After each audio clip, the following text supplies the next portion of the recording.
Hey cuties, I'm Lanikia and you're watching What Happened on the Soaps. This is the Bold and the Beautiful edition.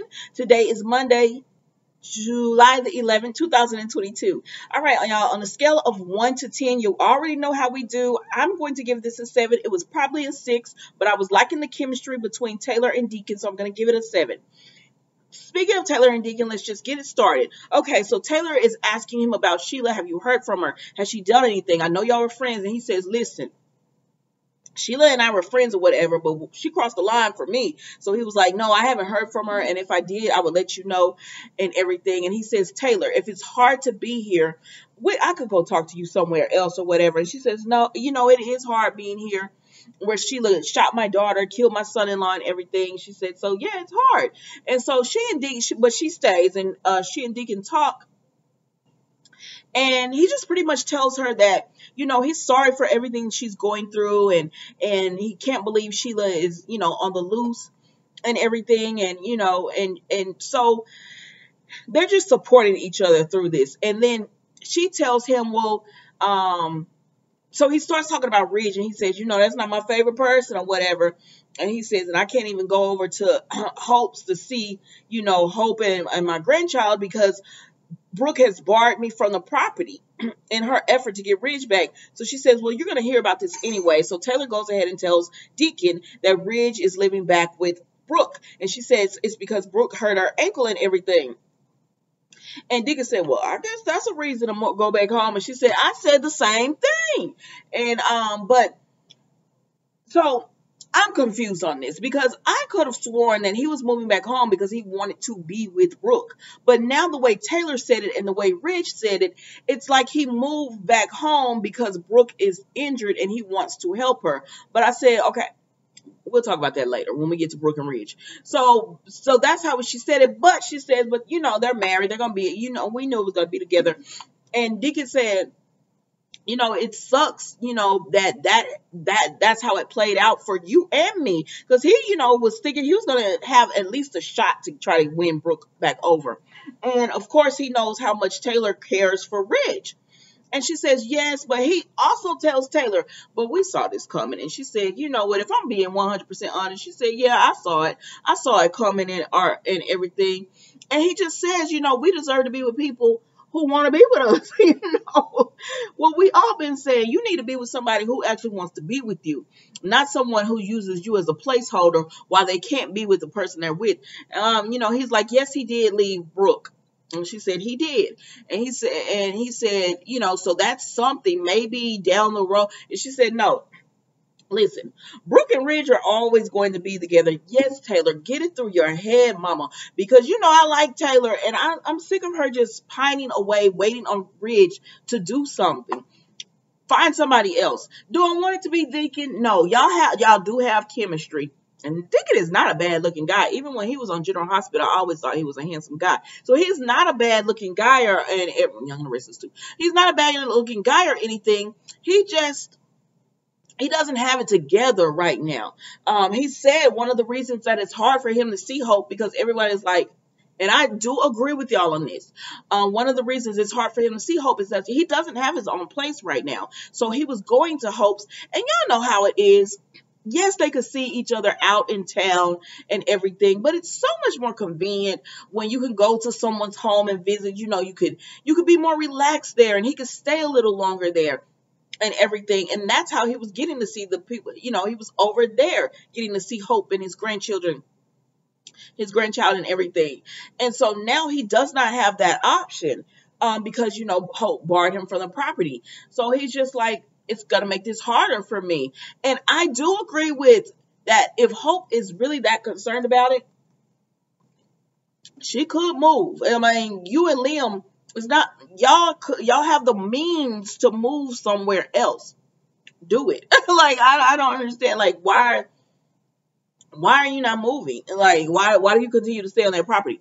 But anyways, neither here nor there. Deacon and Brooke, Deacon and Taylor both say, at the end of the day, they deserve better, and they hope, Sheila gets what's coming to her, and Brooke and Ridge will always be a couple. So let us not hold out hope and everything. So then we go over to Brooke and Ridge, and he's telling Brooke, he's worried about Taylor. I said, like, listen, sir, if you pick it, if you pick it Brooke, why are you sitting up here thinking about Taylor? Because they had a whole conversation about Taylor. You're not gonna be in my face telling me you coming home and all that and kissing on me, and then sitting over here sad about Taylor. Y'all know I can't stand Ridge. Like, you're sitting over here sad about Taylor while you're in my face talking about you coming home and everything. And Brooke is like, Taylor's strong. She'll be okay. And he says, yeah, but she's fragile right now. And I don't want somebody taking advantage of that vulnerability. I mean, she's not your responsibility or whatever. And she says, well, like, Taylor hasn't always been here. He said, yeah, but that seems like ages ago. He got used to Taylor being there. That's what he's saying. He got used to Taylor being there. He enjoys being around Taylor too. And to me, Ridge is still confused on what he wants to do. I know he's with Brooke, but he's making it sound exactly what Taylor said, like he's just there to help Brooke while she's hurt. But that's not the vibe you're giving. You're kissing on her, y'all laid up in the couch together. I know that's your wife and everything. So if you're going to go home, be fully committed into your marriage. Like, why are you still over here thinking about, I hurt Taylor, everything's going on with that? Like, what's going on? But anyways, they talk about, Steffi being away. They talk about their, I think Brooke said, our son says he's cautiously optimistic. I said, no, that's a darn shame. But anyways, it is what it is. We'll see how long this lasts, because y'all know it's not going to last long. So we'll see how long this whole thing lasts with Brooke and Ridge, and let's move on. So then we go to Sheila. Baby, Finn is in that bed talking to himself. He said, this woman is crazy. I hollered. He said, this woman is crazy. I got to get away from her and get to Steffi. Because Sheila does tell Finn, I didn't mean to shoot you. I did not want any of this to happen. I'm sorry this happened. And all of this information. But Finn not trying to hear it, because he like, you might not have wanted to shoot me. Might not have meant to shoot me, but you shot me, ma'am. And because you shot me, I can't go anywhere. Like, and then I was supposed to be dead. Like, it's a lot for him to take in. But he looking at you, the person that's helping him and whatever, and you're not holding it together. Like, no, because in Sheila's mind, she thinks she's done nothing wrong. She feels like I didn't mean to do it, so you should be okay with me because I didn't mean to shoot you. So I've done nothing wrong, and let's just move on. So anyways, Finn is telling Sheila, okay, she says, I love you, and he says, I believe you. I know, you love me. Because he asked her, you love me? And she said, yes, I love you, and I didn't mean to do it, and I'm sorry. And he was like, I believe you, or whatever. Because Finn trying to play this game to get her on his side so he can get her away from, get away from her and get strong and get away from her. And so then he tells her, I need medicine. Now, he do need medicine. And she says, well, you're doing much better now. You're up and you're awake and everything. He said, but I still need Like, I got to maintain. Just because he's awake doesn't mean you stop his treatment. And she says, I know where to get it. I couldn't leave you when you were unconscious. He said, well, I'm awake now. Go get the medicine. You could go get it. And she was like, I don't know.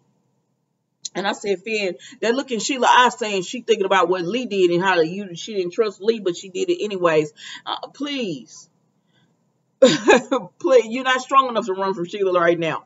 But she finally agrees to go get the medicine from him or whatever for him and everything. And in Finn's mind, he like, I'm going to get back to you, Steffi. So Sheila finally, she tells him goodbye, whatever. And she said, I'm going to go get it. I'm going to be right back or whatever. And she leaves. So while she goes, as soon as she get out the door, Finn waited a beat. He did better than Lee. He waited a beat. And then he was like, I'm going to get strong to get back to you, Steffi. So he started, moving his feet, moving his hands, and then pulling himself up and all that. And the machine just going off, beeping fast or whatever. I said, sir, lay back down. Like, you waited a beat, but I feel like you should have waited at least 15 to 20 minutes before you started all this to make sure she was gone. But that was a bold and a beautiful today, guys. Don't forget to like, comment, and subscribe to the channel. And I will see you next time on another episode edition of What Happened on the Soaps. Bye.